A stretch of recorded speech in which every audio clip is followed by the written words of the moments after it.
Assalamualaikum warahmatullahi taala wabarakatuh dan salam sejahtera.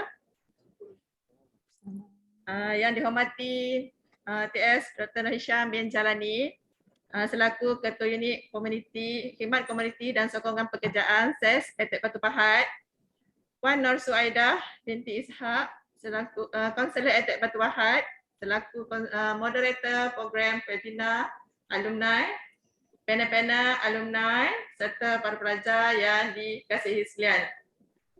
Ya, Alhamdulillah, syukur kita kepada Ilahi kerana dengan izin limpahnya dapat kita sama-sama berada di awal ini bagi menjayakan program webinar bersama alumni Etek Batu Pahat. Selamat datang ke program webinar alumni Etek Batu Pahat bagi tahun 2021 dengan tema Bicara Alumni Haluan Laluan Kerjaya.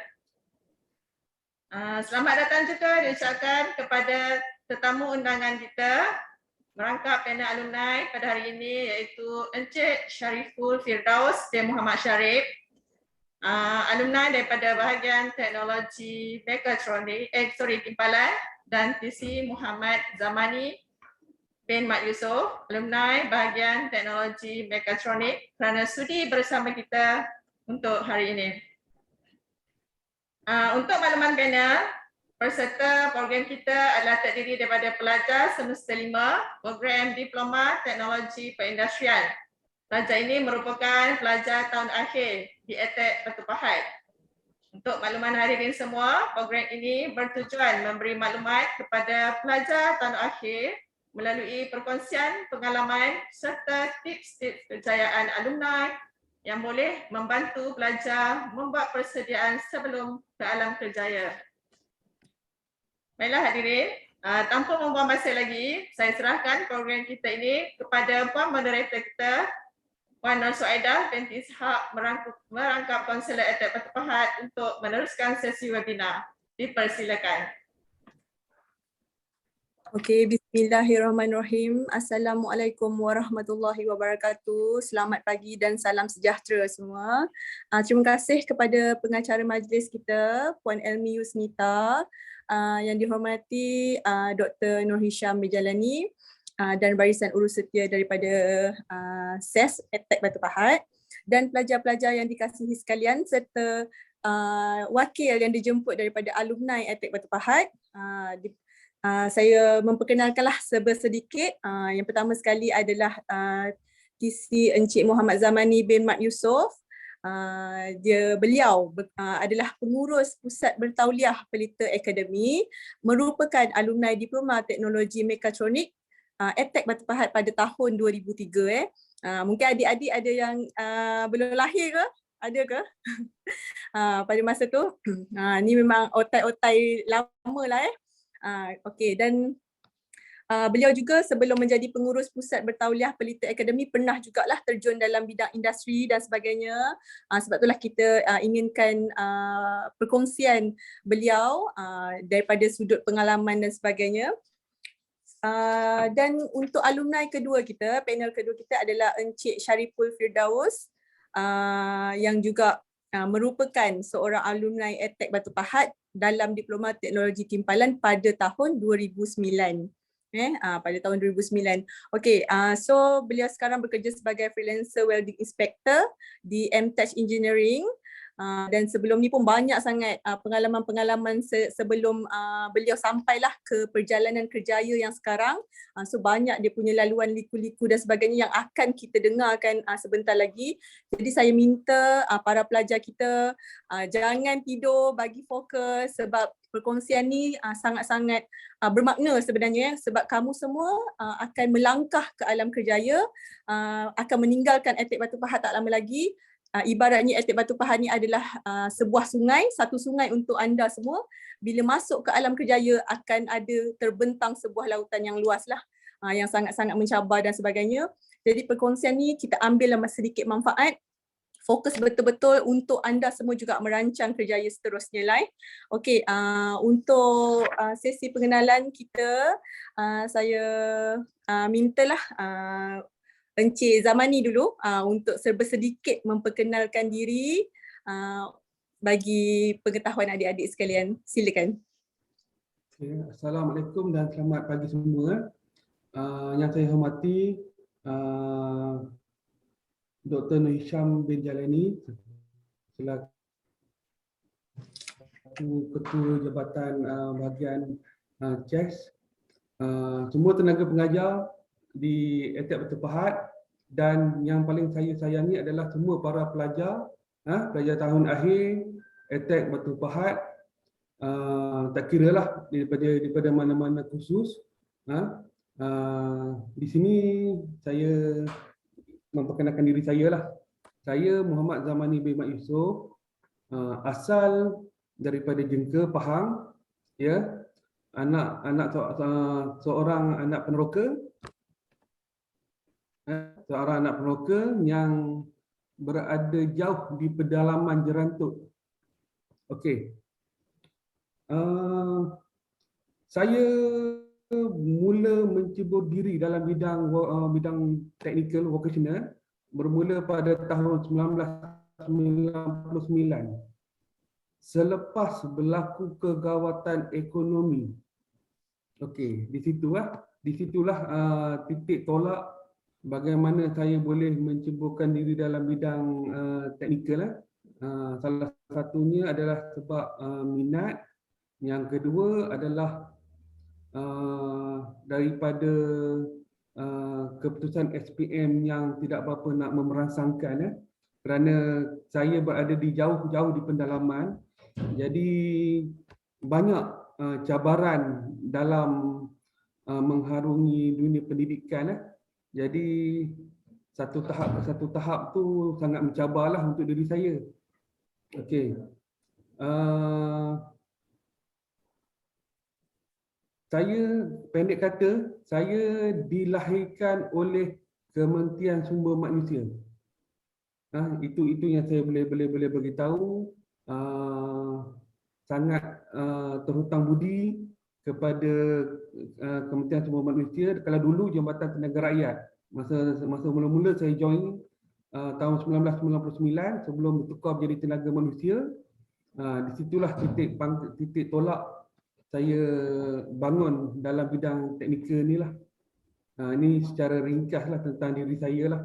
Nanti kita akan bercakap lagi mendalam lah berkenaan dengan teknikal ni. Okay, baik. Terima kasih Encik Zamani. Okey, dipersilakan untuk sedikit pengenalan diri. Baik. Dengar? Halo? Dengar. Okey. Bismillahirrahmanirrahim. Alhamdulillahirabbil alamin wassalatu wassalamu ala asyrafil anbiya'i wal mursalin wa ala alihi wa sahbihi ajmain. Assalamualaikum warahmatullahi taala wabarakatuh.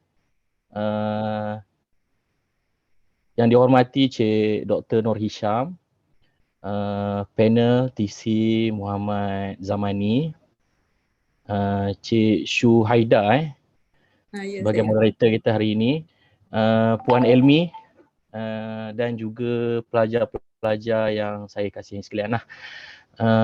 Baik, saya kat sini nak cerita panjang pun tak ada, nak cerita pendek pun mungkin tak, kita tengah-tengah aja. Jadi saya cerita tentang diri saya ni, saya mengambil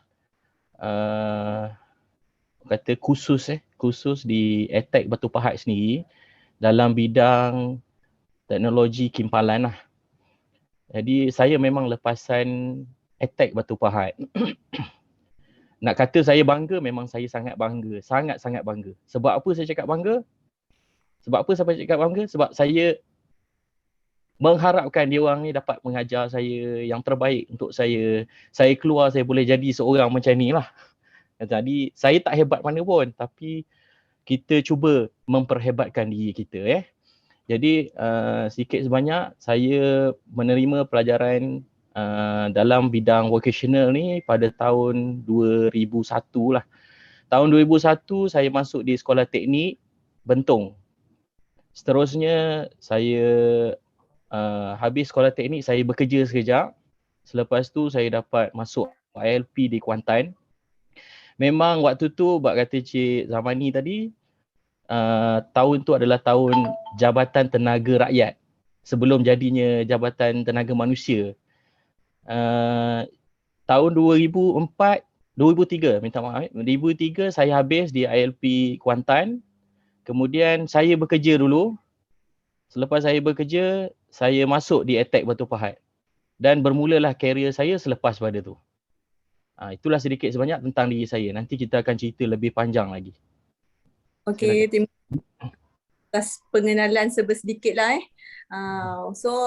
pada soalan kita yang pertama saya ajukan kepada Encik Zamani dahulu. Okey, zaman tu adalah zaman tenaga JPK Jabatan Tenaga Kerja CTR. Jabatan Tenaga Rakyat. Tenaga Rakyat. Okey, pada zaman tersebut tu macam mana sebenarnya Encik Zamani melalui media apa tahu tentang Attack Batu Pahat ni dan macam berminat untuk sambung ke Attack Batu Pahat lah.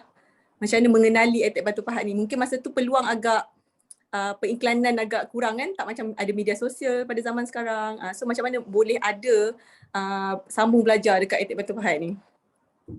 Okey. Tahun 1999 saya belajar dalam bidang mekanikal di ILP Kuantan. Okey, saya sama satu saya awal sikit kot dengan Encik Saiful tahun 99 di ILP Kuantan. Tahun 2000 saya bekerja kilang. Okey, apabila saya bekerja kilang yang saya bekerja tu mengalami kegawatan ekonomi dan tutup. Bila syarikat tutup, saya pergi ke kilang lain dengan bawa sijil ILP. Saya masih boleh menikmati gaji yang sama, kerja yang sama, tanpa berlaku orang cakap pengurangan. Malahan saya dapat lebihan lagi gaji daripada starting dulu 800.5, 900 tu kira tinggi dah lah. Apabila saya pindah kilang tu dengan pengalaman yang kita dapat lebih kurang dalam 4, 5, 6 bulan tu, saya boleh menikmati gaji dengan starting 1,200 dengan berbekalkan sijil ILP. Okey. Jadi daripada titik tolak tu saya nekat kalau ada peluang untuk saya sambung belajar, saya akan cuba sambung belajar lah. Masa zaman tahun 2000, zaman perubahan teknologi, iaitu telefon masa tu telefon Nokia lah, 3210 3310. Daripada situ kita ada ramai kawan-kawan, kita berhubung dan ada yang bagi tahu tahun 2001 Attack Batu Pahat akan buka.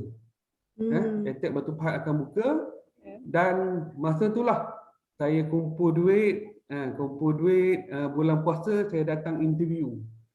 Datang interview di Attack Batu Pahat. Orang yang pertama saya jumpa adalah Ustaz Rahim. Ustaz Rahim saya jumpa di masjid sembahyang subuh, di masjid di sebuah masjid di Batu Pahat lah. Saya tidak mengenali dia secara dalam semasa itu sebab dia adalah hanya kita kenal, kita tegur. Nak jadi cerita, masa saya datang interview, saya terkejut salah seorang panel adalah Ustaz Rahim yang saya jumpa di masjid pagi tadi tu. Dan seterusnya proses interview apa semua tu, dan di akhir temu duga tu Ustaz Rahim bagi tahu saya, kalau saya panggil awak datang ke Attack Batu Pahat untuk belajar, adakah awak akan datang? Jadi soalan tu memang soalan yang mengejutkan untuk diri saya lah. Dengan saya cakap dia, insya-Allah saya janji saya akan datang. Jika saya diberi peluang untuk melanjutkan pelajaran di Attack Batu Pahat. Masa saya datang interview tu, Attack Batu Pahat baru buka masih lagi tanah merah, rumput pun tak ada, kan? Rumput pun tak ada, pokok-pokok memang semua masih lagi ditongkat dengan kayu lah, orang cakap. Masih lagi mentah masa tu. Tetapi apabila saya masuk ke Attack Batu Pahat, saya tahu di kalangan tenaga pengajar Attack Batu Pahat adalah yang terbaik seluruh Malaysia. Jadi kita tahulah, kita kenal cikgu ni datang daripada mana dan ni datang daripada mana. Kalau di grup mekatronik masa tu kita ada cikgu-cikgu daripada HND, balik daripada UK, kan? Dan di situlah saya mula menimba pengalaman lah di Attack Batu Pahat. Starting saya mengenali Attack Batu Pahat tu lah. Zaman Jadi, ni saya first ya? batch. Zaman ni first batch lah yang belajar di Attack Batu Pahat ni. Sebelum saya masuk tu saya ada satu batch. Oh, ada satu batch. Januari 2001 ada satu batch. Saya Julai 2001. Okey. Tak banyak beza lah antara batch 1 dengan 2 ni. Tapi dalam tahun yang sama, tahun 2001. Okey. Okey, terima kasih Cik Zamani. Okey, bagaimana dengan Cik Syariful? Macam mana, adakah atas minat, atas paksaan, ada drama sikit kan? Macam mana masa tu boleh memilih Attack Batu Pahat ni? Mungkin zaman tu pun Cik Zamani sekarang berusia 36 tahun lah lebih kurang. 42. Oh, 42. 42. Saya masuk, tak silap saya umur saya 21. Apa? Umur 21. Di Attack Batu Pahat. Okay, so Syariful pula bagaimana? Adakah atas minat atau paksaan mendorong untuk menyambung pelajaran di Attack Batu Pahat ni, dan macam mana boleh kenal dengan Attack Batu Pahat ni? Okey, baik. Saya permulaan saya di ILP Kuantan lah. Okay. Jadi bila di ILP Kuantan tu memang kita dah dibuka kan untuk mengenali CIAS, mengenali Attack. Jadi saya memang dah ambil khusus fabrikasi logam ni dekat ILP Kuantan lagi.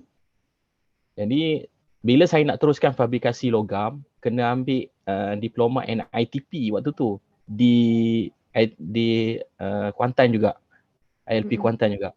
Tapi saya tak berpeluang untuk dapatkan yang tu. Jadi saya cuba bertanya dengan pensyarah-pensyarah saya dekat ILP Kuantan. Dia kata, you boleh pergi ke Attack Batu Pahat lah, dia kata, ataupun Attack Shah Alam lah, dia kata, sebab yang membuat kursus kimpalan ni. Jadi saya cakap, pilihlah mana satu. Sebenarnya saya, dua-dua pun saya sudah tahu dah. Di Shah Alam pun saya tahu, di Batu Pahat pun saya tahu. Saya minta dua-dua, tapi sengaja hati saya nak ke jauh sikit daripada Kuantan nak jauh sikit. Jadi saya pergi ke Batu Pahat lah. Daripada situ memang dah tahu dah. Tapi sebelum saya nak masuk Attack Batu Pahat tu, saya bekerja di kilang proton dulu. Okey, nak jadikan semangat saya jadi nak sambung belajar tu, bila kita berada di golongan orang bawahan. Maksud saya waktu kita jadi operator, kita macam mana? Proton di mana tu? Di Rawang ke di mana? Di Shah Alam. Oh, di Shah Alam. Okey. Proton Shah Alam section 30 tu kan, 29 Jadi waktu tu saya rasa saya ni rendah sangat. Dengan ada sijil ILP kan. Bukan rasa sebab kita tak berguna sijil tu, berguna untuk kita dapatkan kerja tu tadi. Tapi bila kita upgrade diri kita, kita akan dapat something lagi lebih lagi. Jadi saya cuba juga untuk apply. Jadi apply, dia kata waktu tu saya punya Encik Dermawan, kalau tak silap saya lah. Cik Dermawan ni memang asalnya daripada IP Kuantan. Lepas tu dia berpindah ke Attack Batu Pahat lah. Jadi Cik dekat Attack Batu Pahat ni bercakap, bagi tahu saya, dia kata Cik Dermawan ada di sana, dia kata. Boleh jumpa dia lah kat sana. Jadi kebetulan nak jadikan cerita, waktu saya interview tu memang Cik Dermawan yang panel dia lah di ILP Kuantan. Dia datang di ILP Kuantan untuk buat interview lah. Jadi saya interview di sana, dia kata samalah soalan yang sama, kalau saya bagi peluang kepada awak, boleh tak awak datang? So saya cakap ni adalah peluang. Peluang datang sekali sahaja. Arwah ayah saya pernah cakap kat saya, dia kata peluang datang sekali je. Kalau datang 2 kali, anda adalah orang yang hebat sebenarnya. Kalau datang 2 kali. Kalau datang sekali, anda adalah orang yang insan-insan terpilih. Macam itulah maksud saya. Itulah saya kenal Attack. Yang bertuah. Ya. Okay, so untuk sekarang lah dah berada dalam bidang teknikal ni, berpuas hati tak sebenarnya dengan keputusan yang dia buat dulu menjadikan TVET ni sebagai bidang kerjaya sampai sekarang lah, maknanya punca rezeki membina kerjaya di dalam bidang TVET ni? Saya? Ya, Cik Syariful. Saya rasa memang seorang yang sangat bertuah sangat. Sebab saya rasa peluang saya hanya datang sekali je. Peluang saya tak pernah datang 2 kali. Jadi saya mengikut langkah sebenarnya. Maksud saya ikut langkah, saya bermula dari seorang quality control, so QC saja, hanya seorang QC. Orang panggil kalau kat dalam industri ni QC cabuk lah. Hanya tahu tengok barang sahaja, tapi tak tahu specification dia lah. Spek kita tak tahu, apa semua kita tak tahu. Jadi daripada situ saya bermula career saya untuk mencari. Ini gunanya TVET. Bila anda berada dalam TVET, anda akan lebih kreatif. Itu maksud saya. So bila anda lebih kreatif, anda akan nak lebih jauh lagi. Nak jalan jauh lagi. Lagi jauh, anda akan duduk. Bukan anda duduk satu tempat. Dan lagi satu, saya punya sikap pula, saya tak nak rasa mudah selesa. Saya kena keluar daripada kompong selesa. So kepompong selesa ni sebenarnya akan merosakkan kita. Kita kena keluar. Walaupun kita dah senang, tapi kita kena keluar. Bukan bermaksud hari ni kita ada duit, kita habiskan duit kita. Tidak. Maksudnya kita ada duit hari ni, kita tambahkan duit tu dengan cara kita bersusah payah. Itu maksud saya. Jadi anda ni dah bermula dengan TVET, dah bermula dengan Attack. Jadi ini adalah peluang anda untuk maju lagi. Okay? Bukan sekadar maju untuk diri sendiri, tapi kena ingat juga orang di sekeliling kita.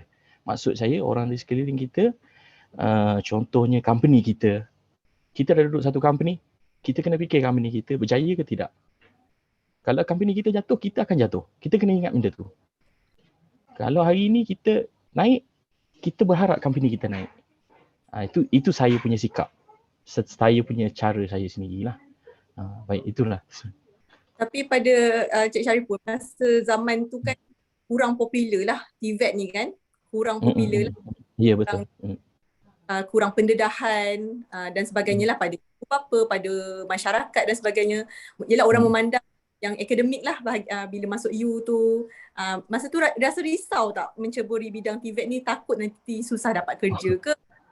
Macam rasa tak kerisauan tu ke, ataupun rasa macam mana sebenarnya hala tuju ni? Sebab masa tu dianggap bidang kemahiran ni bidang yang dianaktirikan lah.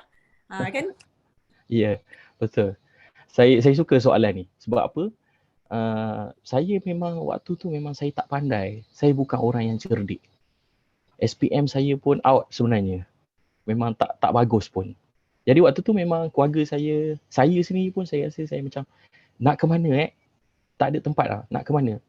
Sebab tu saya keluar, saya cuba cari satu tempat yang saya buat grill pun tak apalah. Macam tu. Saya fikir macam itu. Saya dapat buat grill pun tak apa. Saya dapat buat ni pun tak apa. Jadi kita keluar, kita tak nampak. Waktu saya duduk di Attack Batu Pahat, baru terbuka luas tau. Dengan pensyarah-pensyarah saya bagi tahu, dia kata kita ada oil and gas, kita ada fabrication, kita ada jacket, kita ada yacht. Dia kata macam itu. So untuk kita cebur. Jadi saya fikir apa benda ni semua ni? Sebab saya tak diberi tendahan. Saya cuma tahu welding, 6G, position, Macam tu je. Saya hanya tahu benda macam tu je. Jadi kita tak tahu ke mana arah kita. Tapi kepada anda semua, jangan takut. Jangan takut. Bagi saya, peluang pekerjaan kat luar sana sangat banyak. Sangat-sangat banyak. Cuma anda kerik diri anda sendiri. Keriklah diri anda sendiri sehebat mana anda boleh kerik diri anda. Sebab kata Ustaz Ismail Kamus kan, kalau kita kata kita hebat, kita hebatkan lagi. Hari ni kita hebat dah, hari esok hebat lagi tak? Maksudnya macam tu. Jadi saya lebih suka cerita benda ni supaya kita semua keluar daripada kemumpung ke selesaan. Itu je. Jangan rasa dah ada diploma, kita dah selesa. Tidak. Kalau selagi kita tak keluar, tak tempuh, tak rasa, kita tak akan dapat. Jadi saya sarankan, jangan takut. Apa yang awak ada hari ini, orang lain tak ada. Belum tentu ada lagi. Orang lain belum tentu ada lagi. Kita ada. Okay? Percaya dengan diri sendiri. Alright. Adik-adik pelajar kita pesanan abang Okey, berbalik kepada Encik Zamani boleh tak kongsikan sedikitlah perjalanan kerjaya tu daripada tamat belajar tu sampailah ke hari ni. Dan mungkin boleh share jugalah sedikit kejayaan-kejayaan yang telah dicapailah sepanjang kerjaya tu. Okey, yang pertama sekali seperti mana yang Encik Saiful cakap tadi. Kan, bagaimana kita create diri kita.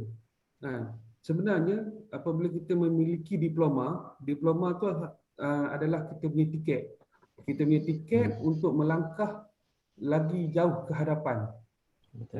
Seperti mana yang saya lalui satu step ke satu step. Pertama sekali saya masuk dalam bidang oil and gas, kilang-kilang petrokimia, practice chemical, microchipboard, bermula daripada technician sampai ke peringkat sebagai penolong engineer ataupun pembantu jurutera lah, dan seterusnya saya minat dalam bidang orang cakap tenaga pengajar ni. Saya pohon melalui SPA apa semua kan, tak dapat. Tapi saya dapat satu peluang menjadi seorang lecturer lah di Institut Teknologi Purwaja. Tahun 2005. Daripada tahun 2005 tu saya mengajar bidang mekanikal sehingga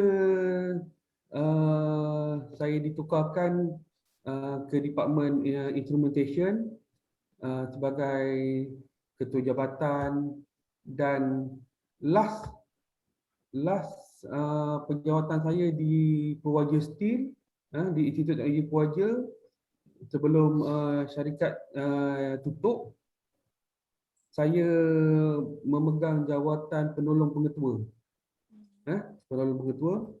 Dan dalam masa yang sama juga, apabila saya dah dalam industri, tempoh dalam industri itu melebihi dah 10 tahun, saya memohon dengan JPK sebagai salah seorang auditor lah, sebagai PPL.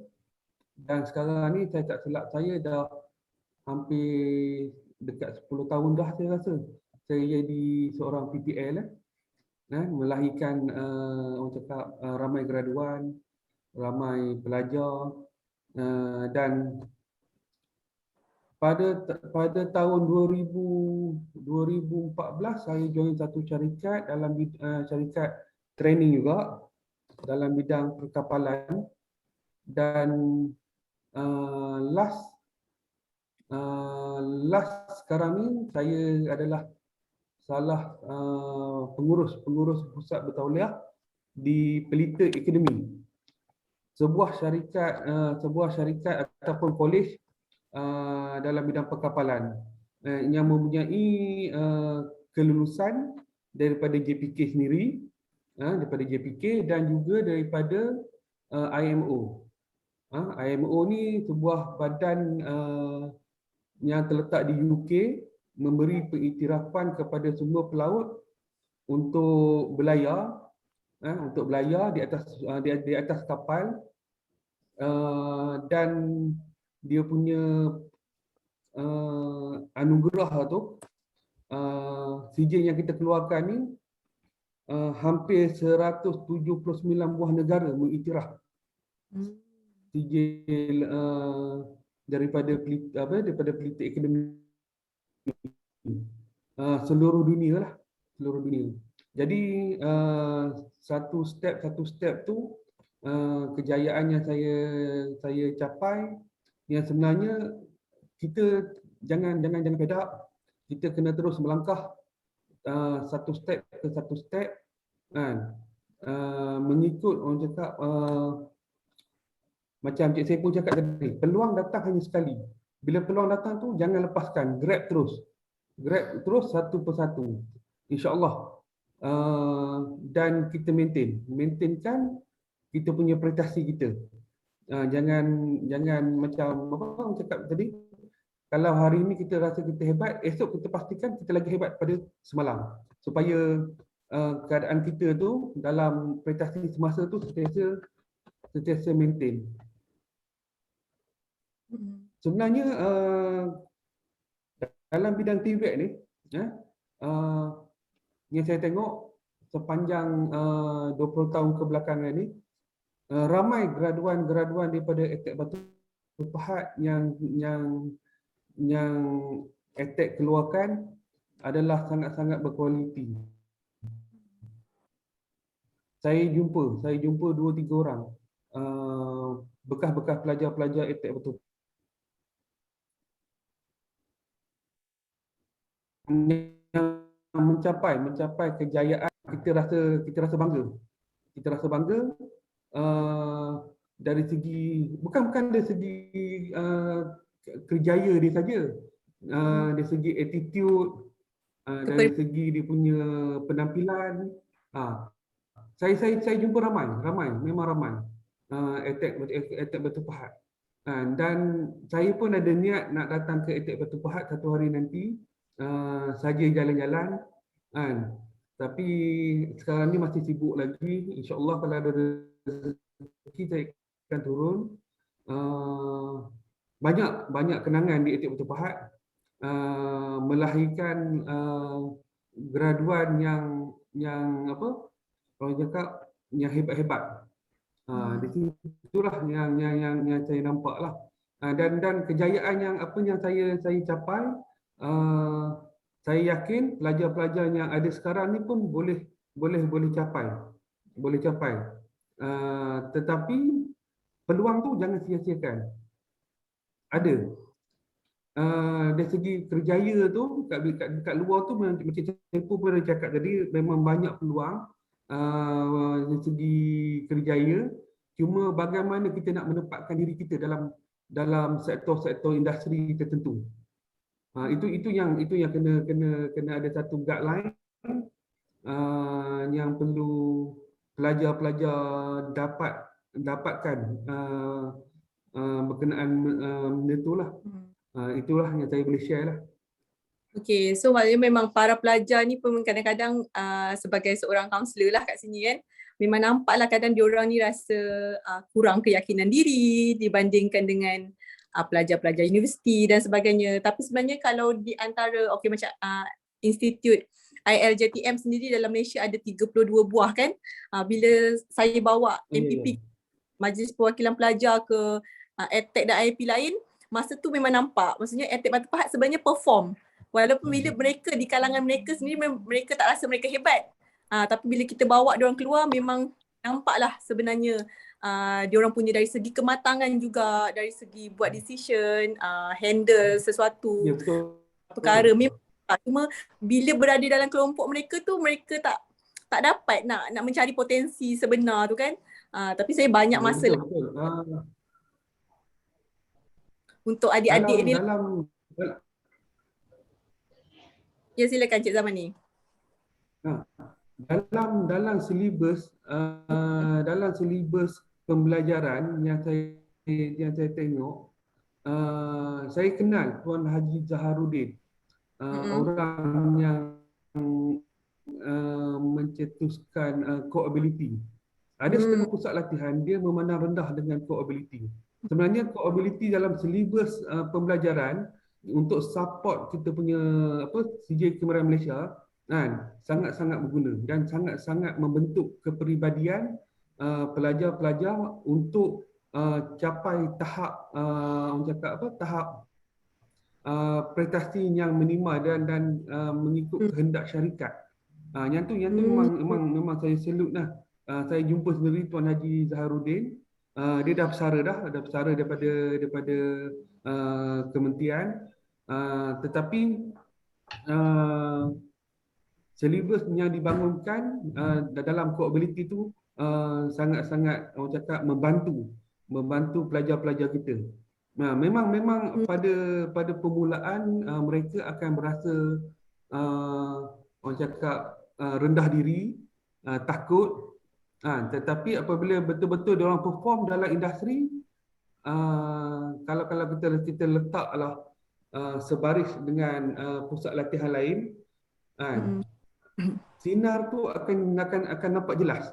Akan nampak jelas dari segi teknikal dia, dari segi kepandaian dia akan nampak kat situ.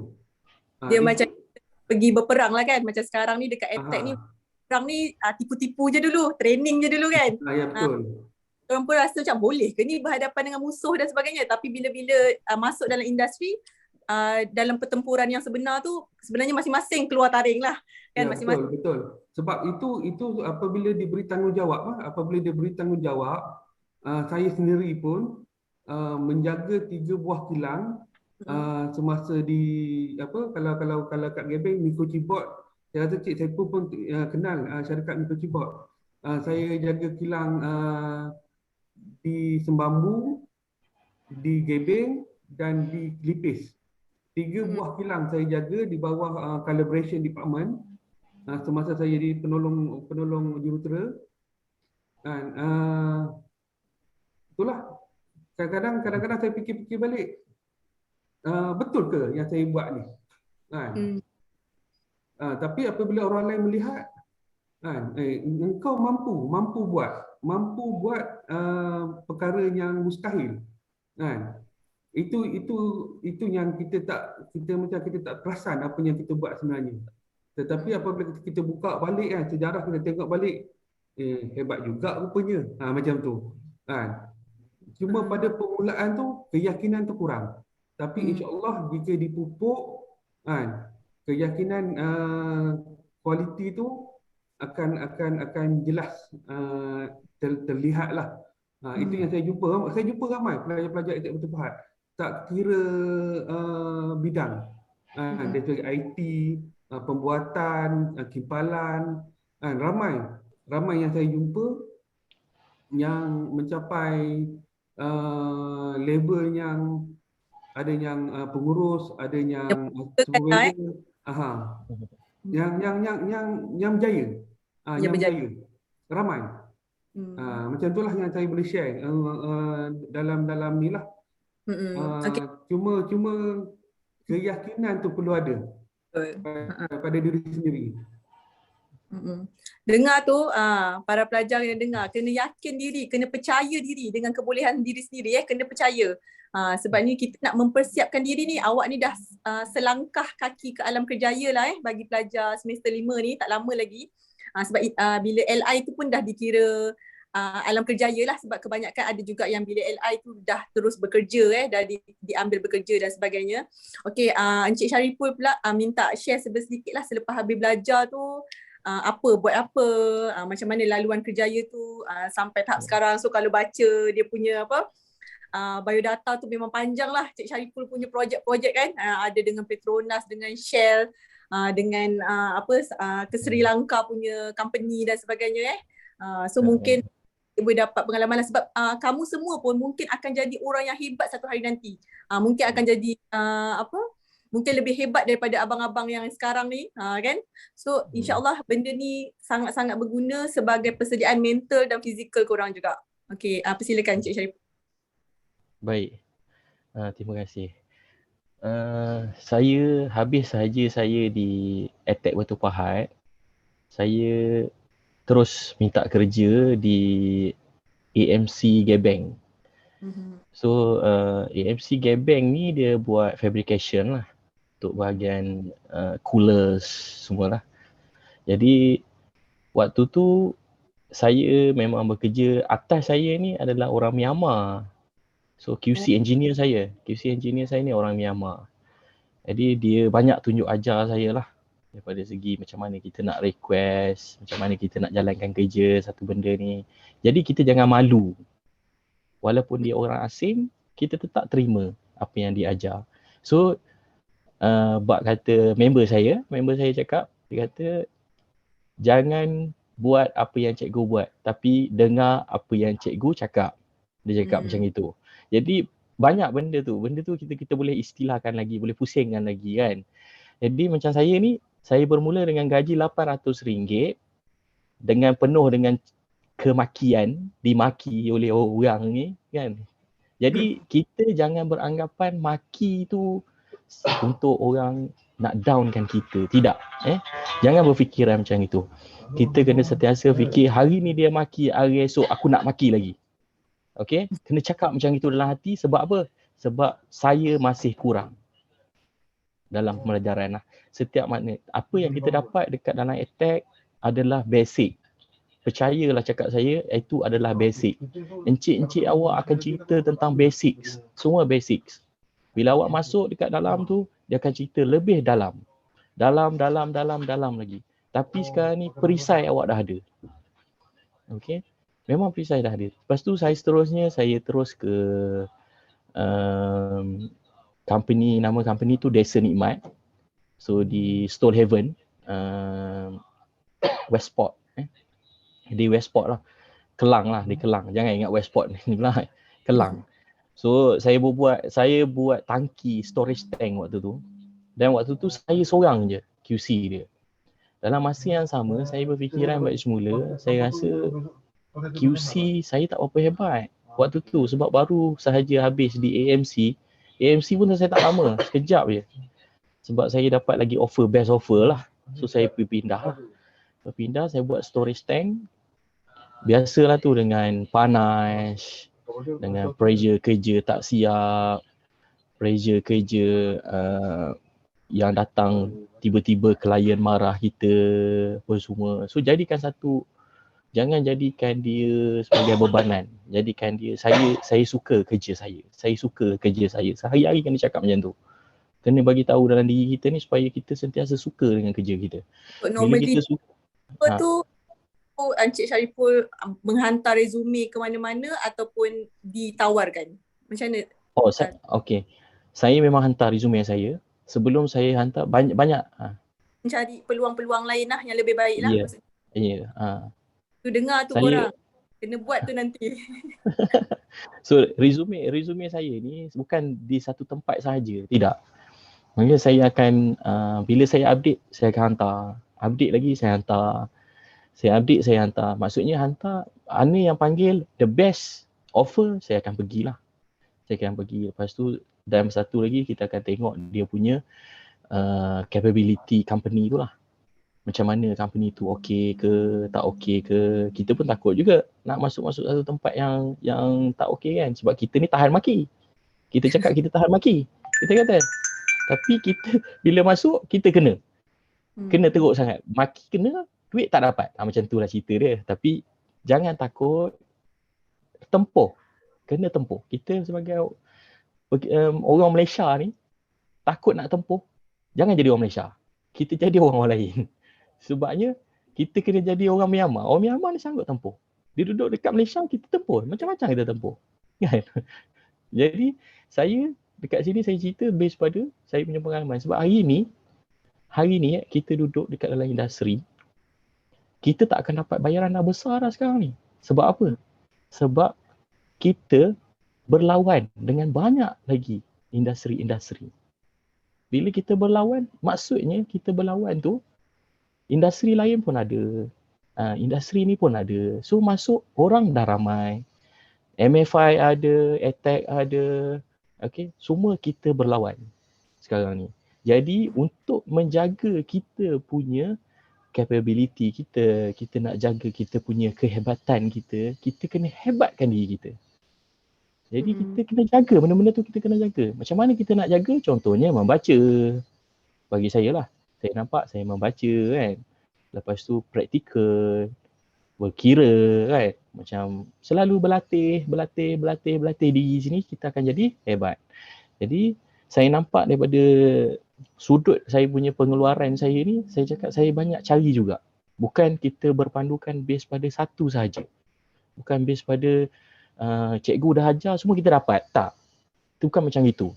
Cikgu tu ajar kita supaya kita lebih untuk mencari lagi. Mencari. Ya. Kena ingat benda tu.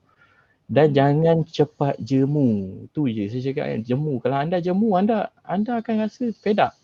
Sebab kata Cik Zamani tadi cakap jangan fed up kan. Jadi kalau anda fed up sekali je, anda akan tertinggal banyak kali. Jadi cuba diri tu walaupun fed up pun tahan lah sekejap je. Nak buat kan, asyik buat ni je. Jadi buat benda tu anda lagi hebat sebab orang lain tak boleh buat benda tu. Anda boleh buat. Itu saya punya nampak lah. Tapi Jadi kalau terus je Syariful, contohlah berapa persen masa tu kita punya silibus, kita punya sistem yang dipelajari lah dekat EdTech Batu Pahat ni, kan kita seperti nota-nota, kita punya amali semua tu, berapa persen yang dia macam match dengan industri? Maksudnya kita masuk kerja tu memang kita masih tengok nota ke, masih boleh berpandukan apa yang kita belajar tu, ataupun sebenarnya lari jauh kalau kita masuk industri tu, apa kita belajar dengan apa kita kerja nanti lain.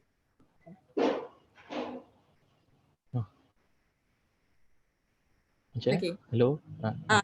Maksudnya berapa persen kita punya silibus dengan apa yang masa Cik Syariful belajar dekat EdTech Batu Pahat ni, seperti dia nota-nota dia ke, masa tu kita belajar amali, berapa persen yang match dengan industri? Adakah masa kita satu lain, masa kita kerja tu rasa lain sangat, ataupun masih boleh kita tengok balik belik nota kita ke, masih boleh guna ilmu yang kita belajar kat sini tu match terus dengan industri tanpa banyak penyesuaian ke macam mana? Okey. Bagi saya lah kalau kita cerita percentage, bagi saya 70% masih lagi. Relevan anda masih mengguna. Relevan lagi. 70% tau.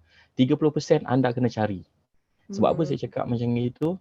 Sebab 70% majoriti dia akan cerita pasal pembelajaran anda dulu. Anda belajar dulu macam mana, lepas tu anda buat macam mana. Macam tu. So bagi saya 70% masih relevan lagi. Kecuali kalau anda tak ambil lah.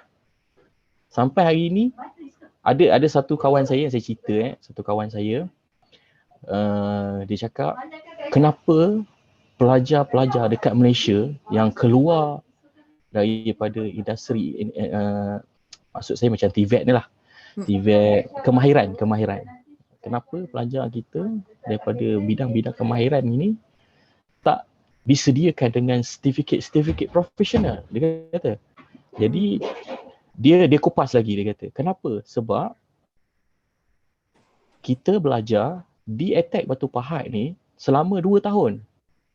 Sertifikat profesional ni kita ambil hanya 2 minggu. Dia kata, takkan kita tak boleh lulus. Dia cakap macam itu. Jadi saya pun bela. Saya bela seorang-seorang. Saya cakap, betul jugalah. Saya cakap, mungkin lepas ni saya akan bagi tahu kat EdTech Batu Pahat. Mungkin saya akan bagi tahu pada pelajar-pelajar. Cuba involvekan diri anda ke sertifikat profesional. Maksud saya macam 3.1 kalau dalam bidang wedding inspector 3.1, PCN ataupun NDT, siapa yang minat NDT, kita pergi ke PT, MT, okay, pergi ke RI, pergi ke radiografi. Jadi benda-benda macam ini adalah membantu anda di sana nanti. Lah untuk ambil sijil-sijil lah. Macam mana? Yalah, mereka kena invest duit lah untuk ambil sijil kan? Sebab tu dia orang boleh cakap kat kita, dia kata anda belajar 2 tahun, dia kata dekat EdTech Batu Pahat, takkan tak boleh buat sijil profesional hanya 2 minggu. Takkan pelajar-pelajar kita tak pandai sangat, dia kata macam itu. Jadi saya pun terdiam lah, saya tak boleh cakap apa. Betul juga cakap. Jadi sekarang ni sertifikat profesional ni memang kita gunakan sekarang ni. untuk menjana daripada segi gaji anda, salary anda akan bertingkat disebabkan oleh sertifikat-sertifikat ni. Sebab anda competent person, dia panggil competent person. Okey. Jadi Cik Syariful, Ya. untuk berbaliklah kepada Cik Zamani, so rasa pasal kalau kita cakap pasal sijil-sijil profesional ni, macam mana pendapat Cik Zamani lah yang dah berada lama dalam bidang TVET ni kan, dan menguruskan satu akademi juga, ada jauh ke perbezaan nilai tu kalau dari segi seorang pekerja tu mempunyai sijil-sijil yang profesional ni? Berkenaan dengan sijil profesional untuk pengetahuan semua Retake Academy memang mengeluarkan sijil-sijil profesional untuk perkapalan. Kita ada sijil profesional daripada kelasi sehingga ke jawatan tertinggi dalam bidang perkapalan, iaitu kapten ataupun chief engineer lah, bermula daripada kelasi. Kita kompetitor kepada alam Akademi Laut Malaysia. Dalam Malaysia ni kita berada tangga nombor 2 lah selepas alam. Dan dari segi kompetensi ini 80% pekerja offshore adalah pelanggan daripada Politik Akademi. Jadi seperti Cik Syarifudin Cik Saiful cakap tadi, diploma yang kita miliki tadi adalah kita punya tiket untuk kita melangkah, dan perlu ada support CJ profesional untuk kita meletakkan diri kita sebaris tenaga-tenaga profesional yang ada di dalam industri itu sendiri. Contohnya saya pergi yang terdekatlah dalam diri saya dengan saya ni adalah industri perkapalan. Apabila pelajar-pelajar contohnya diploma mekatronik, dia support dengan sijil profesional daripada IMO yang dikeluarkan oleh melalui Politik Akademi di bawah pengiktirafan Jabatan Laut Malaysia.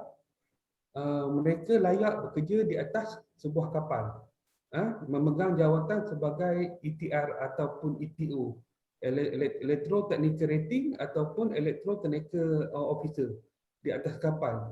Apabila berada dalam bidang profesional, maka pendapatan gaji sangat-sangat lumayan.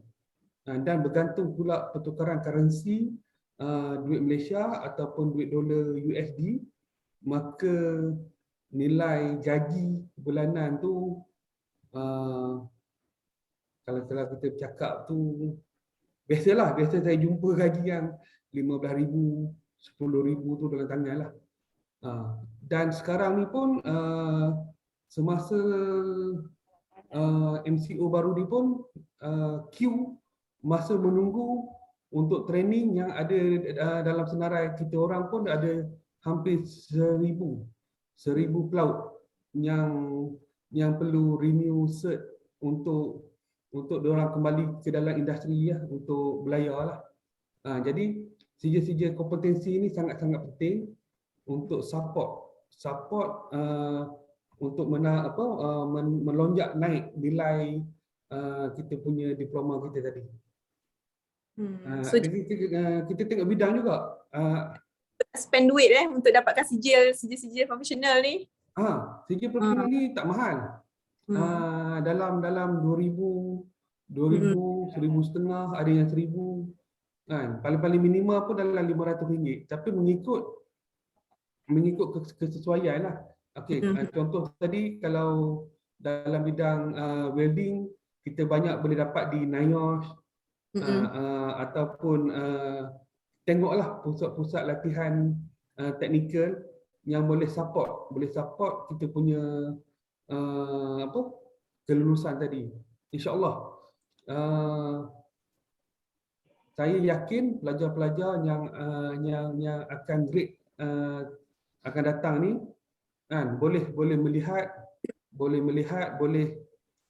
memasang impian untuk ke arah yang lebih cemerlang gemilang, dengan tu saya cakap tadi mula-mula tadi, jika ada guideline, maksudnya ada orang yang memberi satu laluan kerjaya dan follow laluan kerjaya itu, insya-Allah boleh sampai ke tahap yang tertinggi lah.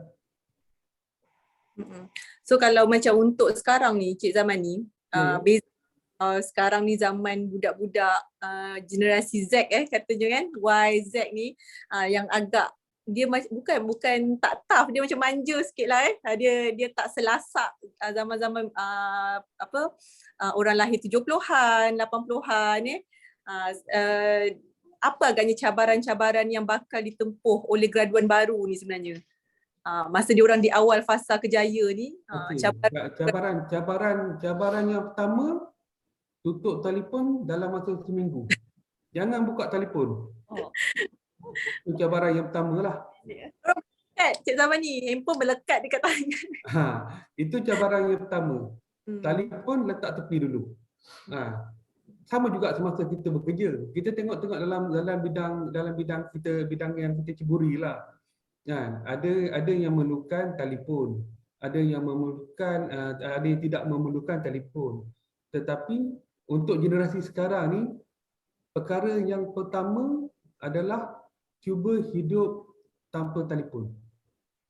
Tak dapat seminggu, dapat 3 hari pun cukup untuk permulaan. Dan seterusnya. Try komunikasi itu penting. Tetapi kita jangan bergantung terlalu dengan gadget. Jadi apabila kita terlalu bergantung dengan gadget, bermakna kita punya skill akan terhakis satu persatu.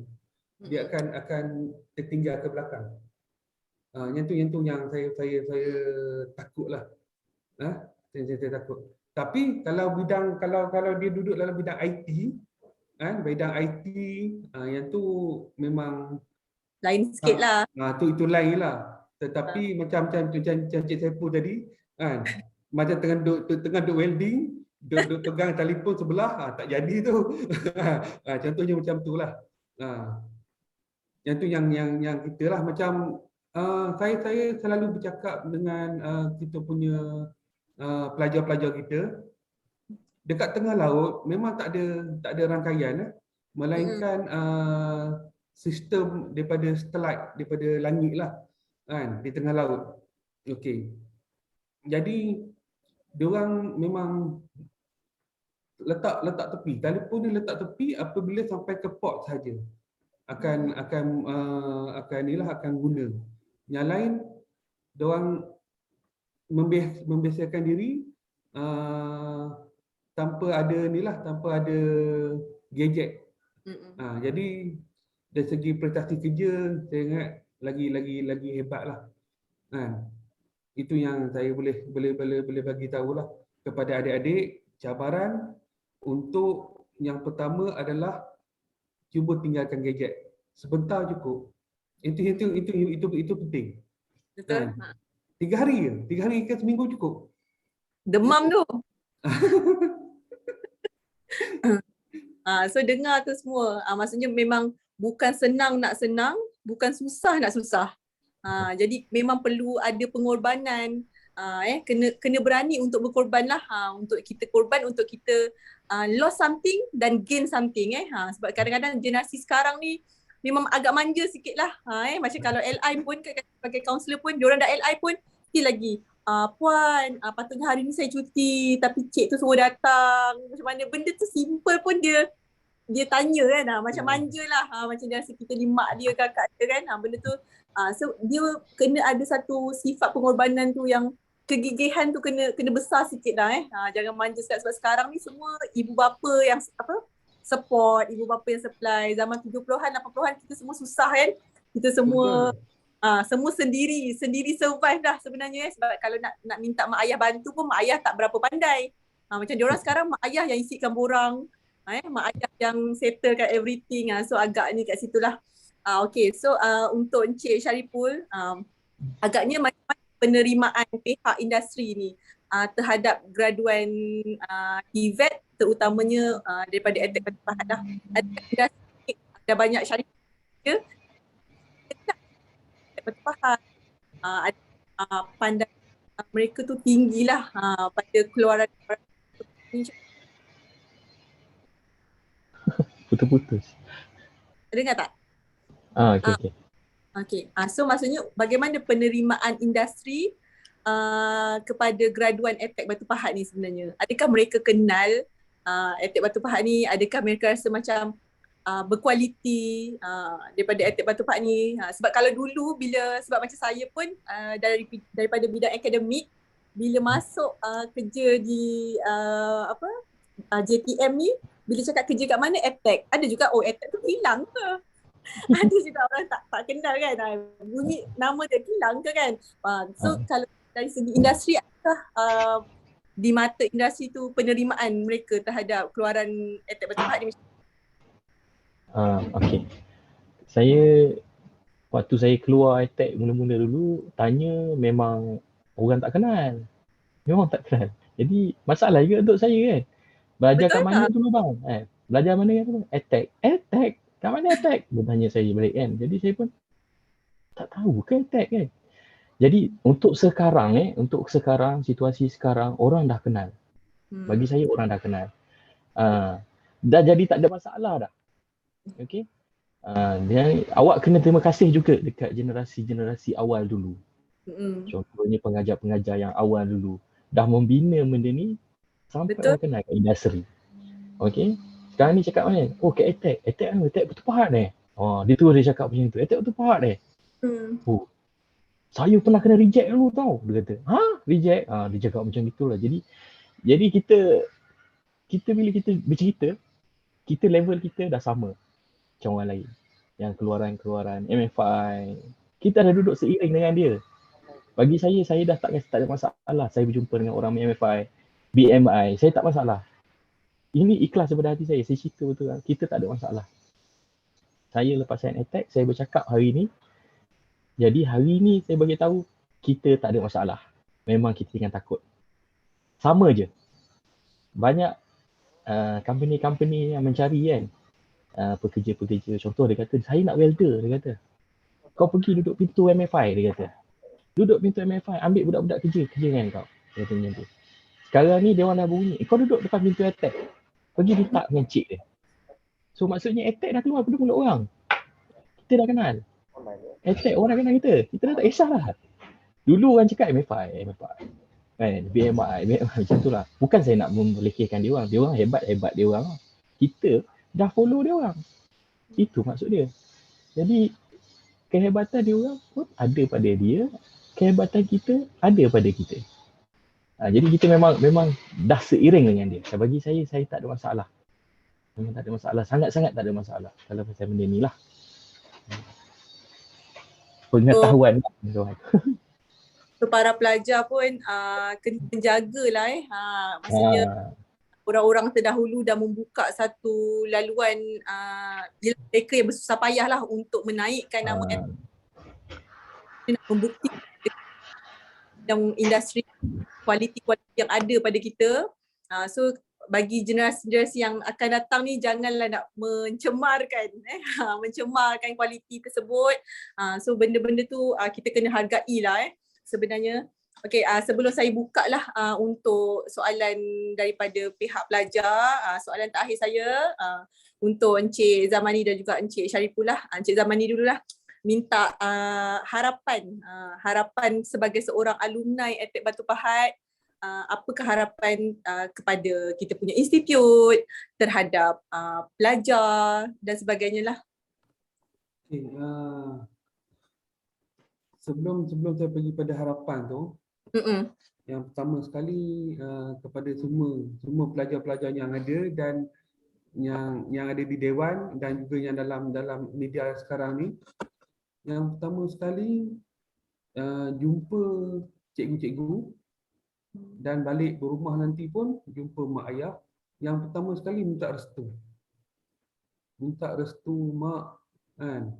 Doakan cikgu, doakan kan supaya kita lebih maju ke depan, lebih matang. Yang tu yang pertama. Okey. Yang kedua tadi harapan. Harapan saya pohon kepada kementerian sendiri, ya, supaya selepas ini, sekarang ni kita ada diploma lanjutan di LKM tahap 5. Seperti mana tadi macam Cik Saiful cakap tadi, kita perlukan ijazah dalam bidang kemahiran. Jadi kalau kita tengok balik pada tahap 6 lah. Tahap 6. Tapi semua tu mungkin berlaku apabila akta telah digubah balik. Okey, jadi ini semua kerja-kerja yang perlu dibuat oleh kementerian lah, di peringkat yang lebih tinggi lah. Tetapi saya nak bagi tahu kita punya graduan ataupun tenaga mahir yang kita ada sekarang ni daripada ACTEC sendiri dah ramai dan mampu mencapai tahap yang sangat orang cakap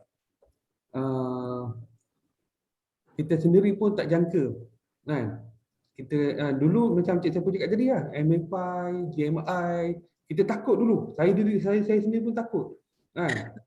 Tapi sekarang kita boleh duduk sama tinggi, kita boleh duduk sama rendah. Itu kekuatan daripada diploma yang kita miliki. Itu satu. Dan harapan saya pun satu hari nanti bidang kita dah tengok dah kan, bidang vocational ni atau TVET ni dah sama seiring dengan bidang akademik. Dan dari segi kelulusan pun pihak-pihak macam MQA ataupun dah melihat kualiti pelajar-pelajar dalam bidang teknikal ni memang boleh orang cakap membanggakan lah. Itu yang saya melihat dan saya tengok dari kacamata saya lah. Dan satu hari nanti jika kita memiliki ijazah kemahiran, ijazah kemahiran ia lagi setanding dengan ijazah yang dikeluarkan oleh pihak-pihak universiti. Dan sekarang ni saya tengok MTun. MTun ada 5 buah universiti.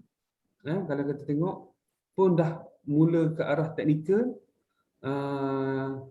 dan walaupun dia mengeluarkan graduan dengan level ijazah, tetapi saya kalau diberi pilihan, saya tetap ambil lepasan ACTEC.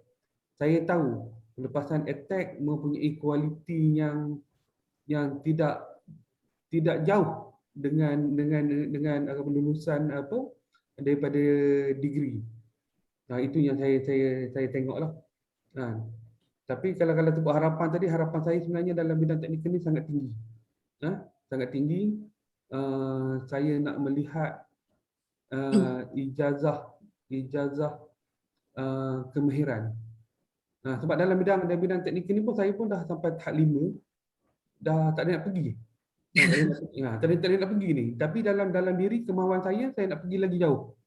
Saya nak pergi lagi jauh. Tapi saya terhad kat situ. Jadi saya pernah bercakap dengan Tuan Haji Datuk KP. Saya pernah bercakap dengan Cik Nizam, mantan Ketua Pengarah Jabatan Pembangunan Kemahiran. Tapi semua tu kerja-kerja di peringkat yang lebih tinggi lah, melalui kementerian apa semua tu lah. Tapi di luar bidang kita lah semua tu. Tapi insya-Allah jika berlaku benda ni, bermakna graduan-graduan yang ada sekarang ni boleh mencapai tahap yang lagi tinggi. Sebab dalam bidang kemahiran ni dia tak ada limit. Dia tak ada limit. Kita boleh pergi jauh, insya-Allah. Okey, terima kasih Cik Zamani. Bagaimana pula dengan Cik Shariful tentang harapan sebagai alumni dan juga kepada pelajar-pelajar ACTEC Batu Pahat lah. Okey. Baik, yang pertama sekali saya lebih suka memperingati pada graduan-graduan kita lah. Jadi graduan-graduan kita ni bila keluar, anda kena stand, anda kena berdiri atas kaki anda sendiri. Okey, itu harapan saya paling tinggi. Jangan takut menerima tomahan lah, jangan takut. Sebab setiap hari kita akan ditomah sebenarnya, tapi tomahan jenis macam mana anda je akan rasa. Saya sendiri akan rasa macam mana kan. Jadi anda semua kena sentiasa hari-hari kena sentiasa bersemangat. Okay? Keluar, fikir yang baik-baik je. Kita kena sentiasa berpositif diri sendiri. Jangan cakap bos awak jahat. Jangan cakap bos awak tak baik hari ni. So, awak kena sentiasa hari-hari berkatakan saya sayang bos saya. Saya sayang bos saya. Hari-hari kena cakap macam tu. Saya sayang bos saya. Sebab apa? Itulah semangat anda. Itulah kejayaan anda. Sebab apa? Dia ada ilmu. Dia mampu marah kita sebab dia ada ilmu. Okey? Biarkan dia hari ni. Tapi saya selalu cakap, hari ni kau menang dengan aku. Tak apa. Lain kali kau kalah dengan aku 9 kali. Saya cakap macam tu. 1 kali kau menang hari ni, 9 kali kau akan kalah dengan aku hari esok. Contoh, kena ada perasaan nak meningkatkan diri. Anda kena ada perasaan. Perasaan tu kena ada. Sifat tu kena ada. Tingkatkan diri anda setiap hari. Itu je. Harapan saya yang tu je. Jangan anda rasa selesa. Setiap hari rasa selesa. Hari ni selesa, hari esok selesa, lusa selesa. Tak boleh. Jangan macam tu. Kena sentiasa rasa bersusah. Hari-hari bersusah. Bersusah bukannya maksudnya tak ada duit. Bukan. Maksud saya bersusah tu maksud dia kita kena sentiasa dapat tarik ilmu ni macam tu. Okay? Jangan malu bertanya. Hari ni kita tengok orang semua tengok dalam telefon je kan. Kita tengok telefon je semua nak tanya apa? Cik Google. Tanya Cik Google. Jadi macam saya rasa tak betul sebenarnya. Kalau dia tipu lah. Jadi tak ada apa-apa lah. So harapan saya untuk graduan saya nak dia orang berpijak atas kaki sendiri. Okay. Teruskan melangkah walaupun perlahan tapi anda melangkah. Kena ingat benda tu. Baik. Okay, untuk yang attack sendiri, saya lebih harapan saya mungkin selepas ni kita boleh create satu lagi certification, professional certification lah. Saya lebih setuju macam tu lah.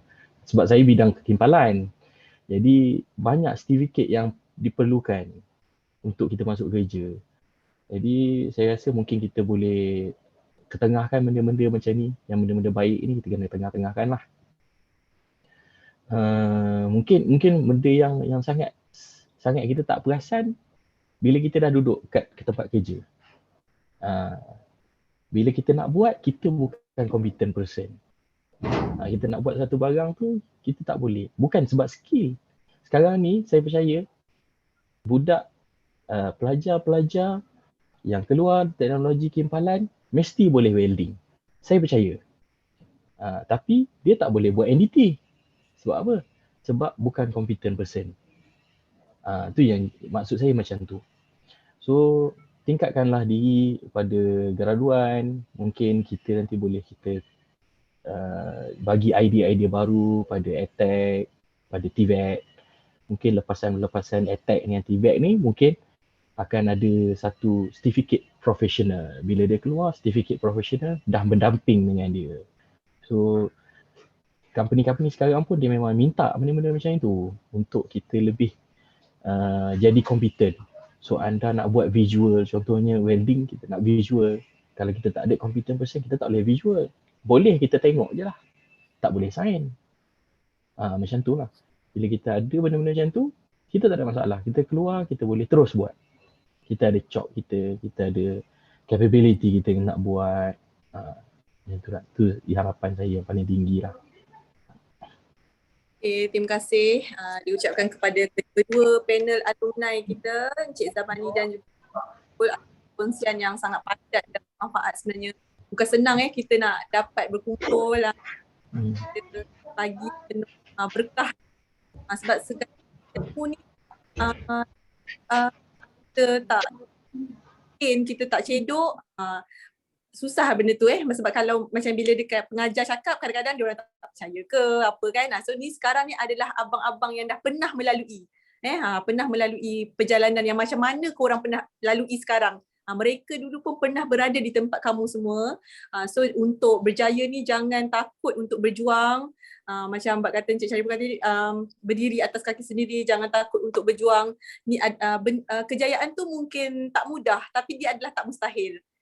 Benda tu. So saya bukalah untuk kita ada masa dalam 10 minit macam tu untuk soalan-soalan yang diajukan.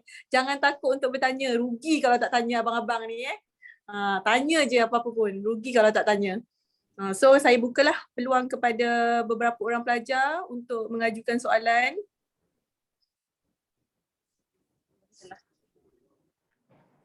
Ada tak ni?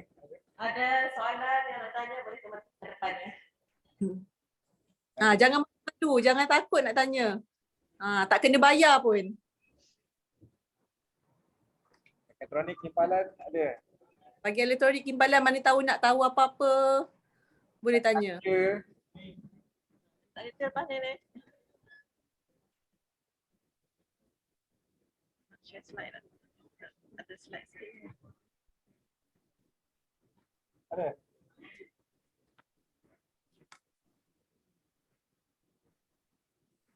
Ada ke doktor? Tak ada. Okey, so tak ada soalan. Nampaknya faham benar lah tu ya. Okey, so Puan Elmi ada sedikit tayangan, difahamkan ada sedikit tayangan untuk ditayangkan.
Okey, tu dia tadi sedikit video lah berkaitan Pelita Akademi. Mungkin boleh war-warkan juga kepada adik-adik atau kepada saudara mara yang berminat untuk join Pelita Akademi.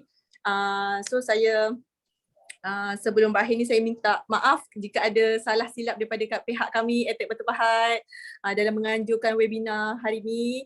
Terima kasih sangat-sangat daun keladi lah orang kata kepada Encik Syariful dan Encik Zamani kerana sudi bersama-sama kita berkongsi pengalaman, membuka cerita, membuka mata, membuka minda sebersedikitlah untuk adik-adik yang bakal melangkah ke alam kerjaya tak lama lagi, dalam beberapa bulan saja lagi ni. Terima kasih banyak-banyak, jangan serik, mungkin akan datang, panjang umur, ada rezeki, kita akan berjumpa lagi. Sebelum untuk hari ni pesanan saya lah kepada para pelajar, sebenarnya kita yang hebat tu sebagai manusia biasa bukanlah kita yang tidak pernah berputus asa, tapi kita adalah yang kekal berjuang apabila dalam keadaan berputus asa sekalipun. So itulah sebenarnya perjuangan yang sebenar. Orang kata selain daripada kerjaya, kita mencari rezeki ni memang bukanlah mudah. Mencari rezeki demi sesuap nasi tu sangat-sangat mencabar sebenarnya. Tapi keikhlasan dan kegigihan anak-anak muda ni lah yang bakal mencorakkan negara kita pada satu hari nanti, insyaAllah. Okey, sekian program webinar kita pada hari ini. Semoga berjumpa lagi. Stay safe everyone. Terima kasih. Assalamualaikum warahmatullahi wabarakatuh. Waalaikumsalam warahmatullahi Sudah webinar kita pada hari ini. Terima kasih banyak diucapkan kepada Puan Moderator kita dan juga dua panel kita pada hari ini. Menarik sekali perkongsian daripada alumni kita pada hari ini dan luar kerjaya masing-masing. Semoga program pada hari ini dapat memberikan manfaat dan juga panduan kepada anak-anak pelajar kita yang bakal menjadi tenaga pekerja di industri sikit masa lagi. Didoakan semua pelajar lepasan ETEK Batu Pahat nanti akan lebih maju dan cemerlang di luar sana, insya-Allah. InsyaAllah. Untuk itu, sekian saja program webinar alumni kita pada hari ini. Jutaan terima kasih diucapkan untuk panel kita dan juga Puan Moderator dan semua yang menjayakan program webinar hari ini. Semoga ada rezeki kita akan berjumpa lagi di lain masa. Sekian, wabillahi taufiq. Assalamualaikum warahmatullahi taala wabarakatuh. Waalaikumsalam warahmatullahi wabarakatuh.